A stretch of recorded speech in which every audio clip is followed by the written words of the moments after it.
आज हम लोग देखेंगे नंबर सिस्टम थ्योरी का पार्ट 2। इससे पहले पार्ट 1 हम लोग कंप्लीट कर चुके, उसमें कुछ नंबर्स के बारे में हम लोग पढ़ लिए, ठीक है। और उसमें एक जगह फॉल्ट हो गया, आपको बताते हैं कहाँ फॉल्ट हो, आप लोग उसको सुधार लीजिए। पहले इसको पढ़ते हैं, फिर आपको फॉल्ट ही बता देंगे कि उस पीडीएफ भी आपको अगर मिल गया होगा तो उसमें एक जगह फॉल्ट आ गया, उसको आप लोग सुधार लीजिए, ठीक है। आप लोग कॉम्प्लीट लीजिए। हम लोग आगे देखते हैं। हम लोग कुछ नंबर्स के बारे में पढ़ लेते थे, जैसे सम के बारे में पढ़ लेते थे, प्राकृतिक पूर्ण या पूर्णांक के बारे में हम लोग पढ़ लिए थे, ठीक है। आप लोग कमेंट में जरूर बताइएगा कि क्या सभी प्राकृतिक संख्या पूर्ण संख्या हो सकती है। आप लोग जरूर कमेंट में इसका आंसर दीजिएगा। फिर इसके बाद हम लोग पार्ट 3 करके नंबर सिस्टम का ढेर सारा क्वेश्चंस करके आपको वीडियो प्रोवाइड कर देंगे और आपको पीडीएफ में मिल जाएगा। पीडीएफ कैसे चाहिए कैसे हम लोग क्लास के में आपको बता देंगे, ठीक है। आइए हम लोग आगे देखते हैं। दिया परिमेय संख्या, ठीक है। परिमेय संख्या वैसी संख्या जिसे p/q के मतलब करने को जिसे बटा p/q के रूप में लिख सकते हैं, लेकिन q is not equal to 0। अब अधिकतर बच्चों को ये समझ में आता है कि भैया ये क्या लिखते हैं, q is not equal to 0 का मतलब क्या होता है। तो एक बात समझो, पहले एक बात समझो, अगर यहाँ लिख दें q बराबर 0 तो इसका कहने का मतलब होगा कि बटा में 0 रहना चाहिए। बटा में 0 रहना चाहिए, लेकिन इज नॉट इक्वल टू हो जाएगा तो समझ आना कि बटा में हमको 0 नहीं रहना चाहिए। उसके जगह पर 2 दे दीजिए, 3 दीजिए, 4 दे दीजिए, कुछ भी दे दीजिए, मगर 0 नहीं रहना चाहिए। इसी का मतलब होता है नॉट इक्वल टू। देखिए पहले क्या होता है, जैसे देखिए ये हो गया इक्वल का साइन, 0 इक्वल q इक्वल 0, ऐसे लगाते तो होता है नॉट, यानी नॉट इक्वल टू, ठीक है।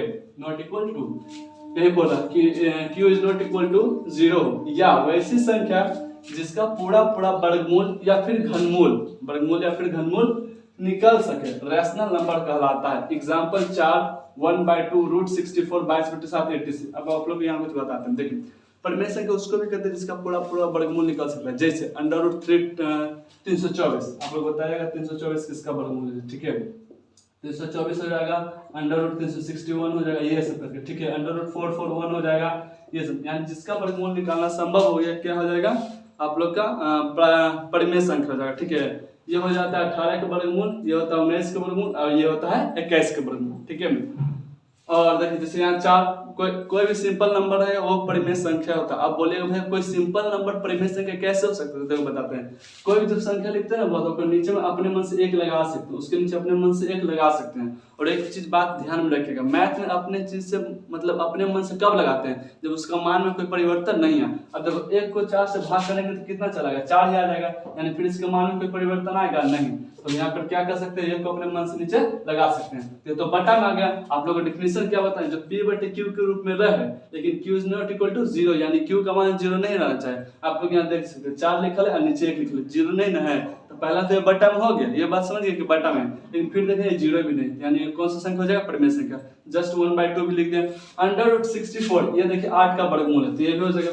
22/7 ये पाई का मान है।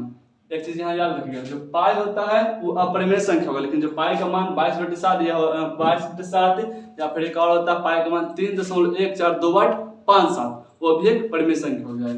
लेकिन जो पाई का सिंबल रहता है वो अपरिमेय में जाता है। आइए उसको हम लोग आगे डिस्कस करेंगे। फिलहाल यहाँ याद रखिएगा जो पाई का मान होता है क्या होता है, 22/7 एक परिमेय संख्या। आइए हम लोग आगे देखते हैं। इसे हम q से सूचित करते हैं, ठीक है। इसे हम क्या सूचित करते हैं, q से। जी हाँ, आप लोग इसको यहाँ सुधार लीजिएगा। नोट्स में शायद लिखा गया इसे हम r से सूचित करते हैं, जबकि हम लोग r से वास्तविक संख्या को डिनोट करते हैं, ठीक है, बल्कि परिमेय को नहीं। परिमेय को हम लोग किससे डिनोट करते हैं, q से डिनोट करते हैं। ये आप लोग बहुत बढ़िया से याद रखिएगा।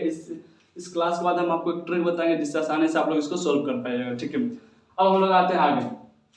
अपरिमेय संख्या वैसी संख्या जिसे p/q के रूप में नहीं लिख सकते हैं या जिसका वर्गमूल या घनमूल निकालना संभव न हो, इरेशनल नंबर कहलाता है। सीधी सी बात है, जो परिमेय संख्या नहीं होगा वही अपरिमेय संख्या होगा, ठीक है। जैसे होता है ना कि कोई आदमी अच्छा कब होता है, जब उसमें बहुत बढ़िया गुण है, और वही आदमी बुरा कब हो जाता है, जब उसमें मतलब उसका उल्टा हो जाए। तो जो परिमेय का उल्टा हो जाएगा वही हमारा क्या कहला जाएगा, अपरिमेय। तो जितना परिमेय काम कर रहा है वही सब काम ये नहीं करे तो क्या हो जाता है, अपरिमेय बन जाता है, ठीक है। यही बात होता है, ठीक है। तो जैसे एग्जांपल देख लीजिए, पाई क्या एक अपरिमेय संख्या, √7 देखिए √7 का वर्गमूल नहीं निकलता पूरा, ठीक है। या फिर √-4, आप बताइए कि ये कौन सा संख्या, ठीक है। अपरिमेय तो खैर है, लेकिन कौन सी संख्या, ठीक है। √-4 नहीं, √-4 यहाँ नहीं कर लीजिए, √-7 कर लीजिए, क्या कर लीजिए, 7। √-7 कर लीजिए। आप बताइएगा आप लोग ये √-7 कौन सा संख्या अपरिमेय तो है ही, इसके बाद भी कौन सा संख्या, ठीक है। आप लोग अगर वास्तविक काल्पनिक पढ़ेंगे तो आप लोग को पता रहना चाहिए, ठीक है। तो ये याद रखिएगा, अगर आप नंबर सिस्टम पढ़ रहे हैं, आप बोलिएगा क्या पढ़ाया जा रहा है, तो बोलिएगा नंबर सिस्टम। सबसे पहले क्वेश्चन यही पूछेगा कि बताओ पाई क्या है, तो पाई बताना अपरिमेय संख्या, लेकिन जो पाई का मान होता है 22/7 वो क्या है, परिमेय संख्या। या एक और पाई का मान होता है 3.14258 वो क्या हो जाता है, अपरिमेय संख्या, ठीक है। तो आई होप कि आप लोग को ये परिमेय और अपरिमेय के बारे में बहुत बढ़िया समझ में आ गया। अब हम लोग आगे बढ़ते हैं भाज्य संख्या, अभाज्य संख्या, सहअभाज्य संख्या, ये सब के बारे में पढ़ते हैं, ठीक है। तो आइए हम लोग नेक्स्ट वीडियो में पढ़ते हैं। इसके आगे जैसे कि इसको आप लोग स्क्रीनशॉट ले सकते हैं, नहीं तो इसका आपको पीडीएफ मिल जाएगा, ठीक है। वो क्लास के अंदर बता देंगे, इसका स्क्रीनशॉट आप लोग ले लीजिए। तो देखिए आप लोग से क्वेश्चन भी पूछे थे जैसे इसी में क्या कि क्या सभी प्राकृत संख्या, क्या सभी प्राकृत संख्या पूर्ण संख्या हो सकती है, पूर्ण संख्या हो सकती है, ठीक है। तो सबसे पहले तो आप लोगों को पता रहना चाहिए प्राकृत संख्या किसको कहते हैं। प्राकृत संख्या नेचुरल नंबर जो बताए थे, जो हम भी पढ़े, जो आपका इन फ्यूचर पढ़ेगा या जो आपका जो पास्ट पढ़े हैं वो सब क्या होता है, प्राकृत संख्या। जैसे गिनती की संख्या को हम लोग बोलते हैं प्राकृत संख्या, जैसे होता है स्टार्ट 1 2 3 से, तो जब हम लोग को बोला जाता है कि गिनती सुना हुआ तो हम लोग सुना 1 से, इसलिए इसको प्राकृत संख्या बोलते हैं। तो 1 2 3 4, ठीक है, ये इनफाइनाइट तक जाता है, जो बोलते हैं इसका स्पेलिंग होता है इनफाइनाइट, इसका साइन होता है अनंत का, ठीक है। फिर हम लोग आगे देखते हैं पूर्ण संख्या किसको कहते हैं। पूर्ण संख्या को इंग्लिश में बोलते हैं होल नंबर, जिसे हम लोग डब्ल्यू से यूज करते हैं। बस परिमेय प्राकृत संख्या में अगर हम लोग 0 जोड़ देंगे तो ये क्या बन जाता है, प्राकृत संख्या बन जाती है। जैसे 0 1 2 3 इनफाइनाइट। तो आप बता सकते हैं कि जो इनफाइनाइट के समय अब आप लोग बता सकते हैं क्या सभी प्राकृत संख्या एक पूर्ण संख्या हो सकती है। तो पढ़ने क्या लिखा है, भाज्य संख्या वैसी संख्या जिसका गुणनखंड 2 से अधिक हो कंपोजिट नंबर कहलाता है। क्या कहलाता है, कंपोजिट नंबर कहलाता है। भाज्य को इंग्लिश में बोलते हैं कंपोजिट, ठीक है। अब गुणनखंड क्या है तो थोड़ा समझो, ठीक है। अक्सर डेफिनेशन में आप लोग ने देखा हुआ ऐसी संख्या जिसका मतलब सिर्फ 2 संख्या से विभाजित हो, या वो 1 हो या फिर वो खुद स्वयं हो, ठीक है, उसको हम लोग क्या बोलते हैं, ये मतलब भाज्य संख्या का डेफिनेशन ये होता है सॉरी कि वैसी संख्या जो मतलब 2 या 2 से अधिक से विभाजित हो, जैसे पहला खुद से विभाजित होना चाहिए और एक से विभाजित है वो और कोई संख्या से। जैसे हम लोग एग्जांपल से ज्यादा बेटर समझो, ठीक है। जैसे यहाँ लिखा है 4, देखिए तो 4 कौन कौन से विभाजित हो सकता है, तो देखिए 4 लिख दिए, ये पहला तो 1 से विभाजित होगा, दूसरा 2 से विभाजित हो गया, तीसरा खुद 4 से विभाजित हो गया। तो इसका जो है यही गुणनखंड हो जाएगा, ठीक है।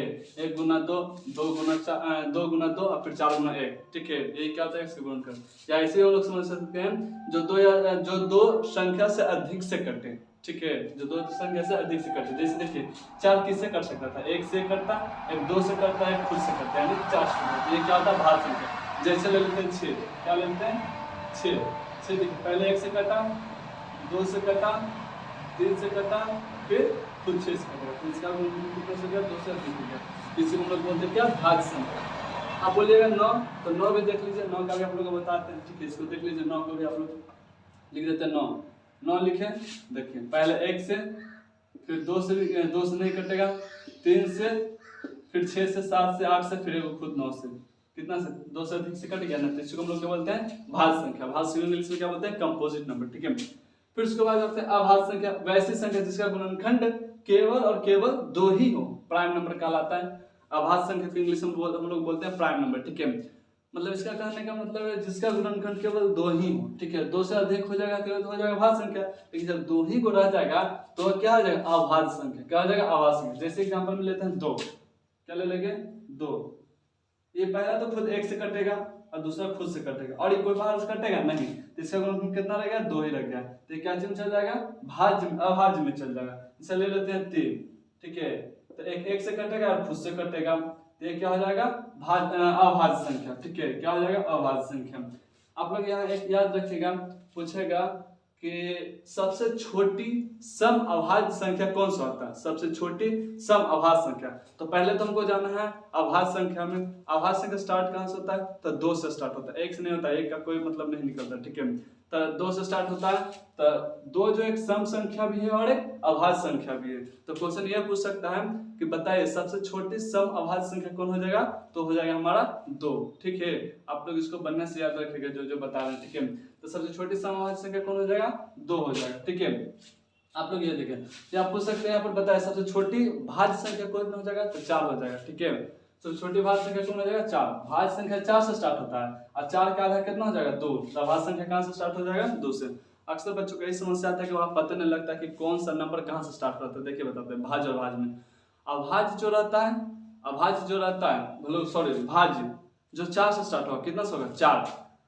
भाज्य 4 से स्टार्ट होगा, अभाज्य हो जाएगा 4 के आधा कितना होता है, 2, यानी 2 से कौन हो जाएगा, अभाज्य संख्या। ठीक है, ये भी ध्यान रखना कि दोनों सम संख्या से स्टार्ट हो रहा है। ठीक है, तो पूछेगा सबसे छोटी समअभाज्य संख्या, तो बताएं क्या, 2 होता है। ठीक है, चलिए आइए हम लोग आगे फिर एक लास्ट नंबर है, पढ़ते हैं सहअभाज्य संख्या। क्या है सहअभाज्य संख्या, वैसी संख्या के जोड़ा जिसका मस एचसीएफ, मस को लोग बोलते हैं एचसीएफ, एक हो, को प्राइम नंबर कहलाता है। सहअभाज्य संख्या को हम लोग बोलते हैं को प्राइम नंबर। आपको मस यानी एचसीएफ के बारे में थोड़ा सा नॉलेज होना चाहिए, नहीं तो इसका भी हम लोग वीडियो आप लोग को डाल देंगे, आप लोग वहां समझिए, फिलहाल यहाँ समझिए। ठीक है, जैसे 2 3 3 4 5 6 86, मसा का मतलब आप लोग देखिए 2 3, ये कौन सा पहाड़ से लग सकता है, तो ये कोई पहाड़ तो लग नहीं सकता, फिलहाल इतने समझ जाते नहीं। ठीक है, 2 2 3 इसको यहाँ समझ सकते हैं। ठीक है, कितने 2 3, तो देखिए तो सिर्फ एक से ही लग सकता है। ठीक है, तो यही क्या होता है, मस।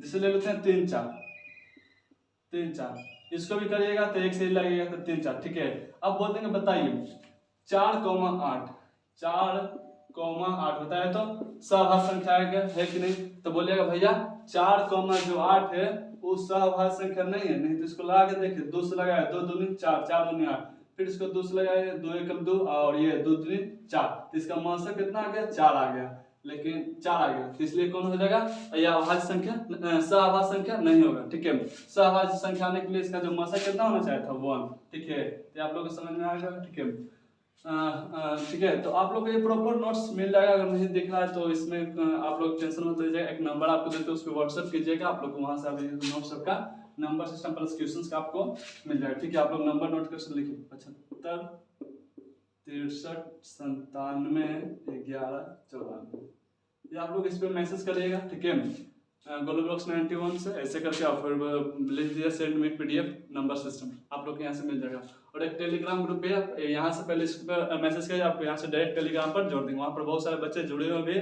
ठीक है, तो आप इसको जल्दी जल्दी ज्वाइन कीजिए, और यहाँ पर नंबर व्हाट्सएप कीजिए नंबर पर, और आप लोग यहाँ से डायरेक्ट आपको लिंक भेज के नंबर जोड़वा दिया जाएगा। ठीक है, तो आपका नंबर सिस्टम का थ्योरी यहाँ होता है खत्म। ठीक है, अब एक नेक्स्ट क्लास और डालेंगे जो नंबर सिस्टम पार्ट 3 से रहेगा, उसमें खाली क्वेश्चंस रहेंगे। ठीक है, नंबर सिस्टम का जितना भी क्वेश्चंस पूछे जाते हैं बेसिक लेवल से 9th 10th में आप लोग जानते हैं इससे क्वेश्चंस पूछे जाते हैं, तो सिर्फ क्वेश्चन ही रहेगा। क्या रहेगा, सिर्फ क्वेश्चन ही रहेगा नंबर सिस्टम का। तो आप लोग का नंबर सिस्टम का थ्योरी जो हो गया खत्म। आप यहाँ से पढ़ किसी बच्चे को बहुत बेहतर तरीके से पढ़ा भी सकते हैं। ठीक है, आप लोग प्रयास करिएगा कि जो हम यहाँ से बताते हैं आप लोग किसी को पढ़ाइएगा, चाहे आपसे छोटा है कुछ भी हो, का है ना, ताकि मैथ एक ऐसा सब्जेक्ट है जो किसी को बताने से आपको बेहतर समझ में आएगा। ठीक है, ठीक है, तो रहने देते हैं, आप लोग इसका स्क्रीनशॉट ले सकते हैं, नहीं तो इसका पीडीएफ आप मैसेज करिएगा, आप लोग को इसका पीडीएफ डाल देंगे। जो यहाँ बताया सेम टू सेम पीडीएफ वहीं पे सेम टू सेम पीडीएफ में वही चीज लिखा हुआ है। ठीक है, तो आप लोग इसके लिए टेंशन नहीं लीजिए, इस नंबर पे जल्दी से जल्दी मैसेज कीजिए और आपको यहाँ से डायरेक्ट टेलीग्राम में जोड़ दीजिए। ठीक है, तो आज के लिए इतना ही रहने देते हैं। ठीक है, तब तक के लिए जय हिंद, जय भारत, वंदे मातरम।